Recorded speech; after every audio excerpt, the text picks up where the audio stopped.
السلام علیکم ورحمۃ اللہ وبرکاتہ۔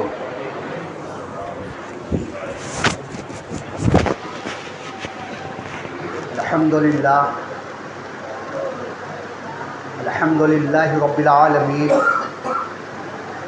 والعاقبۃ للمتقین والصلاة والسلام علی سید الانبیاء والمرسلین وعلی آلہ وصحابہ اجمعین، اما بعد، فاعوذ باللہ من الشیطان الرجیم، بسم اللہ الرحمن الرحیم، اہدنا الصراط المستقیم صراط الذین انعمت علیہم، صدق اللہ العلی العظیم وصدق رسولہ النبی الکریم الامین الامین، ونحن علی ذلک لمن الشاہدین والشاکرین، والحمد للہ رب العالمین۔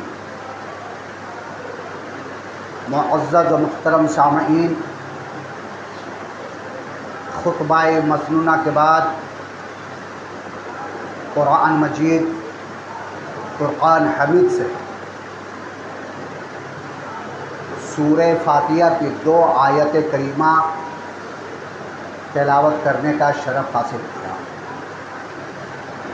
آئیے ان آیتوں پہ کچھ گفتہ شنید کرنے سے پہلے ہم سب مل کر آقا انعامدار احمد مختار مدینہ تاجدار ہم غریبوں کے غم گسار سید الانبیاء محمد مصطفیٰ صلی اللہ علیہ وسلم کے بارگاہ بکش پناہ میں درود پاک پڑھ لے۔ اللہم صلی علی سیدنا و مولانا محمد وعلی آل سیدنا و مولانا محمد وبارک وسلم۔ صلاۃ و سلام علیک یا رسول اللہ صلی اللہ تعالی علیہ وسلم۔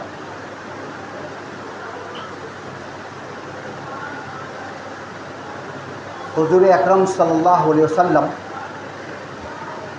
اپنے حجرے میں تشریف فرماتے ہیں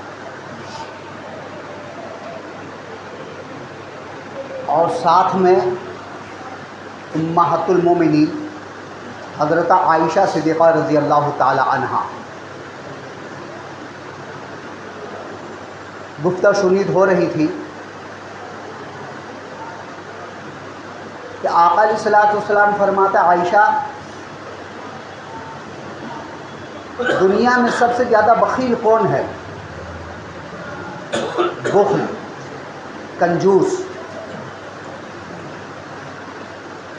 حضرت عائشہ رضی اللہ تعالیٰ عنہ عرض کرتی، یا رسول اللہ صلی اللہ علیہ وسلم، دنیا میں بخیل وہ انسان ہے جس کے پاس مال و دولت ہوتے ہوئے اور اپنے اوپر اور اپنے اہل و عیال کے اوپر خرچہ نہ کرے، وہ سب سے بڑا بخیل ہے۔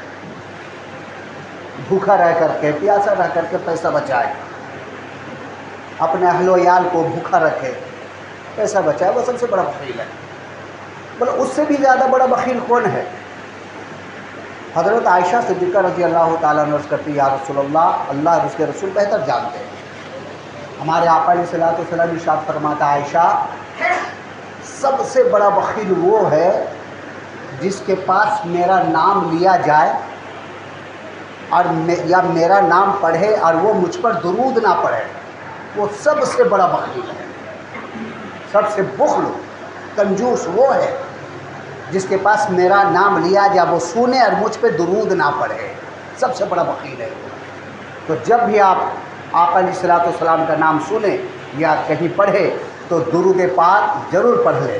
پڑھی اللہم صلی علی سیدنا و مولانا محمد وعلی آل سیدنا و مولانا محمد وبارک وسلم۔ صلاۃ و سلام علیک یا رسول اللہ صلی اللہ تعالی علیہ وسلم۔ اللہ رب العزت کا لاکھ لاکھ شکر ہے کہ رب کائنات ہم سب کو جمعے کی نماز کے لیے مسجد میں اکٹھا فرمائے۔ تمام تعریف و توصیف اور ثنا اللہ رب العزت کے لیے، درود و سلام پیارے آقا رحمت العالمین صلی اللہ علیہ وسلم پر۔ رجب المرجب کا مہینہ چل رہا ہے۔ اس مہینے کے بارے میں پیارے آقا علیہ الصلوۃ والسلام نے ارشاد فرمایا کہ یہ مہینہ اللہ کا مہینہ ہے. رجب کا مہینہ جو ہے وہ اللہ کا مہینہ ہے.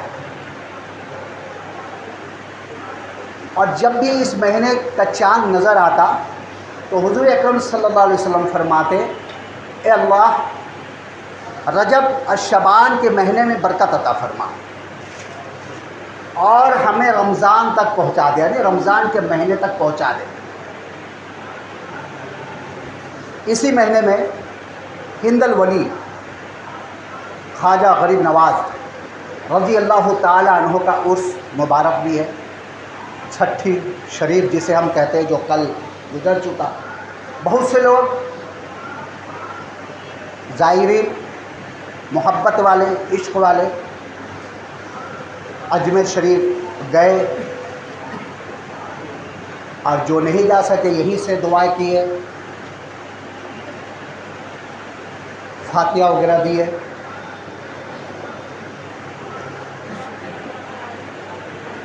جو بھی انسان بارگاہ ولی اولیاء کرام کی بارگاہ میں پہنچتا ہے، کسی بھی ولی کی دربار ہو، اس کی خواہش یہ ہوتی ہے کم و بیش الا ماشاء اللہ کہ مجھے وہاں سے دھن و دولت، یعنی امیر آدمی بن جاؤں. یہی خواہش لے کر وہ جاتا ہے کہ ہمیں دولت بہت مل جائے. جب وہاں سے لوٹے تو امیر بن کر لوٹے، رزق کی بہتان ہو. کوئی یہ خواہش لے کر ولی کے دربار پہ نہیں جاتا ہے کہ جس راستے پہ یہ اولیاء کرام چل کر یہاں تک پہنچے وہی چیز ہمیں مل جائے.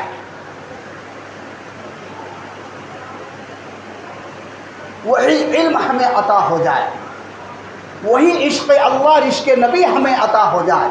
یہ کبھی سوچ کر نہیں جاتا، سوچ کر یہی جاتا ہے کہ ہم وہاں جائیں گے اور مالدار ہو جائیں گے، پیسے والے ہو جائیں گے، دولت مند ہو جائیں گے. یہ خواہش لے کر جاتے ہیں. اللہ ماشاء اللہ کچھ ہے ایسے جو اللہ اور اللہ کے رسول کے لیے ہر کام کرتے ہیں. یہ اللہ کے ولی جو ہوتے ہیں، ولی مطلب ہوتا ہے دوست. یہ اس مقام تک کیسے پہنچتے ہیں؟ ان کا مقام، ان کا درجہ اتنا بلند کیسے ہو جاتا ہے؟ تو ہم ہر نماز میں سورہ فاتحہ کی تلاوت کرتے ہیں نا، ہر نماز میں. اہدنا الصراط المستقیم، کہ اللہ ہمیں سیدھے راستے پر چلا، سیدھا راستہ بالکل. صراط الذین انعمت علیہم، کون سا راستہ پر؟ جن لوگوں پر تیری انعام ہے، اکرام ہے، احسان ہے. وہ کون لوگ ہیں؟ ہم کن کے راستے پہ چلنے کی دعا کرتے ہیں؟ ایسے لوگوں پر جس کے اوپر اللہ تبارک و تعالیٰ کے انعامات ہیں، احسانات ہیں. تو وہ کون لوگ ہیں؟ وہ انبیاء کرام ہے، صدیقین ہے، اولیاء کرام ہے، صالحین ہے. ان کے راستے پہ چلنے کا دعا ہم رب قدیر کی بارگاہ میں ہر نماز میں کرتے ہیں کہ ہمیں ان کے راستے پہ چلا جس کے اوپر تیری انعامات و اکرامات ہے. ایسے کو راستے پہ چلا. صحبت بہت ضروری ہے. نیک لوگوں کے ساتھ رہیں گے تو نیک بنیں گے، برے لوگوں کے ساتھ رہیں گے تو برا بنیں گے. اور صحبت کا اثر دیکھیے، ہمارے آقا علیہ الصلوۃ والسلام کے ساتھ رہنے والے ساتھیوں کو صحابی کہتے ہیں. ان کا مقام دیکھیے، ان کا مرتبہ دیکھیے، صحابہ کرام کا مقام. اللہ اکبر. کوئی ولی، کوئی غوث، کوئی قطب صحابی کے مرتبے تک نہیں پہنچ سکتا. ارے صحابی کا مرتبہ تو دور کی بات ہے، جو چلتے ہیں ان کے پیروں کے نیچے جو دھول اور مٹی آئی ہوئی ہے، اس دھول اور مٹی کے مرتبے تک کوئی غوث، کوئی قطب، کوئی ولی نہیں پہنچ سکتا. یہ صحبت کا اثر ہے. جو آقا علیہ الصلوۃ والسلام کے ساتھ رہے، اٹھے بیٹھے ان کے ساتھ اپنی زندگی گزارے، ان کا مقام اتنا بڑا ہے کہ کوئی ولی، کوئی غوث، کوئی قطب ان کے مقام تک نہیں پہنچ سکتا. یہ صحابہ کا مقام ہے. صحابہ کے بعد تابعین، تابعین کا مقام. جنہوں نے صحابہ کو دیکھا وہ تابعی ہے، جو رسول اللہ کو دیکھا وہ صحابی ہے، اور جو صحابی کو دیکھا وہ تابعین ہے. تو تابعین کا مرتبہ کیا ہے؟ وہ صحابہ اکرام کے ساتھ اٹھے بیٹھے، ان کے صحبت میں رہے، تو ان کا مقام تک کوئی نہیں پہنچ سکتا. ان کے بعد تابعین ہے، جو تابعی کو دیکھے وہ تابعین ہے، ان کے مقام تک کوئی غوث ولی نہیں پہنچ سکتا. تو جو جیسا انسان کے ساتھ رہے گا اس کا مرتبہ اتنی ہی بلند و مرتبہ ہوگا. صحبت بہت ضروری ہے. 15 سال کی عمر میں معین الدین چشتی اجمیری سنجِ رحمہ کے والد محترم انتقال کر گئے. وراثت میں ایک باغ جو انگوروں کا باغیچہ تھا وہ آیا، دیکھ بھال کرنے لگے، پانی دینے لگے، اسی میں زندگی بسر کرتے تھے.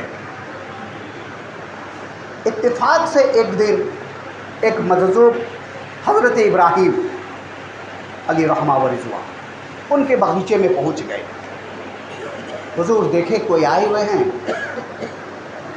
مہمان نوازی کے لیے انگوروں کے ڈالیوں میں سے جو سب سے بہترین انگور کا گچھا تھا وہ توڑے اور حضرت کی بارگاہ میں پیش کیے. حضور آئے ہیں، تناول فرمائے.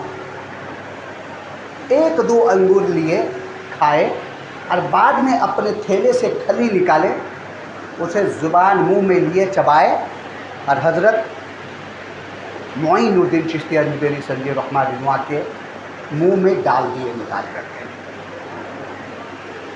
جیسے ہی منہ میں ڈالنا تھا، حلق کے اندر ڈالنا جانا تھا کہ یہ دنیا بدل گئی. دنیا بدل گئی. باغیچے کو بیچ کر کے جتنا پیسہ آیا غربا میں لٹا دیے، غریبوں میں دے دیے، اور چند پیسے رہ کر کے نشاپور علم کی تلاش میں نشاپور نکل گئے. سنجر سے نشاپور کی طرف چلے گئے. ایران کے علاقہ میں سے ایک سنجر ہے، انہی کی نسبت سے سنجری کہا جاتا ہے. غریب نواز لقب ہے، نام حسن معین الدین ہے. غریب نواز لقب کیوں ہے؟ کب غریب نواز معین الدین چشتی اجمیری سنجر علی رحمہ کو کہا گیا ہے؟ ان کی امی جان کہتی ہے کہ ان کی حضرت خواجہ صاحب کی، کہ جب معین الدین 3 سال کے ہوئے، کتنے سال کے ہوئے؟ 3 سال کے ہوئے، تو اپنے ہم عمر بچوں کے ساتھ کھیلا کرتے تھے اور انہیں اپنے گھر میں لایا کرتے تھے اور بٹھا کر کے کپڑا بچھا دیا کرتے تھے. پھر آتے تھے تو اتنی زبان میں کہتے تھے میرے دوست آئے ہوئے ان کو کھانا کھلاؤ، ہمارے دوست آئے ہوئے ان کو کھانا کھلاؤ. یہ معمول بچپن سے ہے. تبھی تو ہے غریب نواز، غریبوں کو نوازنے والے. والد محترم حضرت غیاث الدین علی رحمہ کے ساتھ عیدگاہ کی طرف چلے جا رہے تھے عید کی نماز کے لیے. عمر شریف 6-7 سال. کیا دیکھتے کہ ایک بچہ پھٹا پرانے کپڑے میں بیٹھا ہوا ہے. اپنے والد محترم کا ہاتھ چھوڑ کر کے دوڑ کر اس بچے کے پاس جاتے، کہتے کیا بات ہے، آج عید کا دن ہے، تمہارے پاس کپڑا نہیں ہے، پھٹے پرانے کپڑے پہن کے بیٹھے ہو، عیدگاہ کی طرف نہیں جا رہے ہو، کیا بات ہے؟ بولے معین میرے والد نہیں ہے، میں یتیم ہوں، میرے پاس کپڑے نہیں ہے، کہاں سے میں کپڑا پہنوں، کوئی ایسا نہیں جو مجھے کپڑا دے. اسی وقت اپنے تن سے جوبہ اتار کر کے اس بچے کو پہناتے ہیں اور خود گھر جا کر کے دوسرا کپڑا پہن کر کے عیدگاہ جاتے ہیں. اسی لیے تو انہیں معین الدین غریب نواز کا لقب ملا. نشاپور جا رہے ہیں علم حاصل کرنے کے لیے. راستے میں 2 لوگ ملے.